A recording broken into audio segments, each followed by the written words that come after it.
হিজরা। হিজরা চিনেন? ডাক্তারি ভাষায় এদেরকে বলে হার্মোফ্রোডাইট।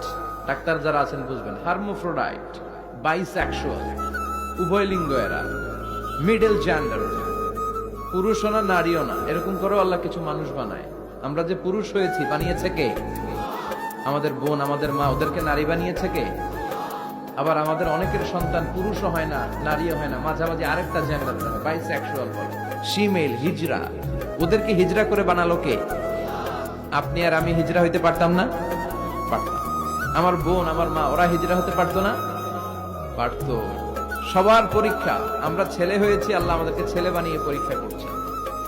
যারা নারী হিসেবে দুনিয়া এসেছে, আল্লাহ তাদেরকে নারী বানিয়ে পরীক্ষা করছে।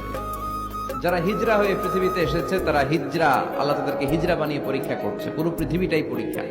এজন্য হিজরা দেখলে হাসাহাসি করবেন না। অনেকে হিজরা দেখলে হাসাহাসি করে, ওদেরকে সামাজিক মর্যাদা দিতে চায় না। এক লোকের ধরেন 2 ছেলে 2 মেয়ে, আরেকটা হয়েছে হিজরা। তো বাসায় মেহমান আসলে ওই 2 ছেলে আর 2 মেয়েকে নিয়ে পরিচয় করায় মেহমানদের সাথে। হিজরাটার একটা, তুই আসিস না, তুই ঘরে থাক। এভাবে সে ফ্যামিলির একেবারে কর্নারে অবস্থান করে। ফলে সে আমাদের সমাজে থাকতে চায় না। সে খুঁজতে চায় যে আমার মতো এরকম সমাজে আর কে আছে দেখি।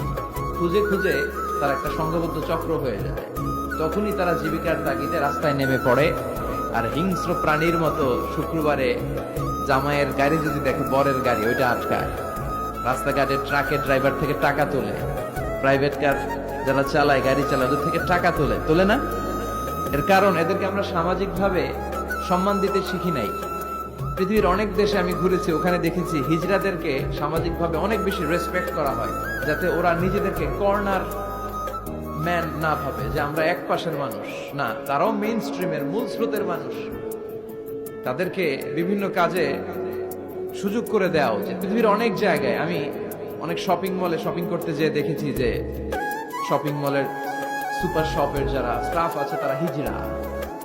বাংলাদেশে একটা সিদ্ধান্ত হয়েছিল যে ট্রাফিক সিগন্যালের এইখানে হিজড়াদেরকে কাজে লাগাবে, কারণ হিজড়াদেরকে মানুষ যে কারণেই হোক একটু ভয় পায়, সিগন্যাল আর অমান্য করবে না। তারপর ওদেরকে ভোটাধিকার নিয়েও 2004 সালে খুব সম্ভব একটা আন্দোলন হয়েছিল, সেটাও এরকম বাস্তবায়ন হয় না। এজন্য হিজড়াদেরকে নিয়ে মা বাবারা বিপাকে পড়েন। আমার একটা সন্তানও হিজড়া হয়ে জন্মাতে পারে। স্কুলে যখন আমরা বাচ্চাদেরকে ভর্তি করাতে যাই, বাচ্চার নাম, মায়ের নাম, বাবার নাম, বাচ্চার লিঙ্গ, এটা ছেলে না মেয়ে, 2টা ঘর থাকে, কিন্তু উভয় লিঙ্গের কোনো ঘর নাই, ঠিক কিনা? এটা সামাজিকভাবে আপনারা এটার ব্যাপারে গণসচেতনতা তৈরি করতে পারেন। এখানে কেউ চেয়ারম্যান আছে কিনা আজকে জানি না, তিনি হচ্ছেন এলাকার leader, member of the parliament.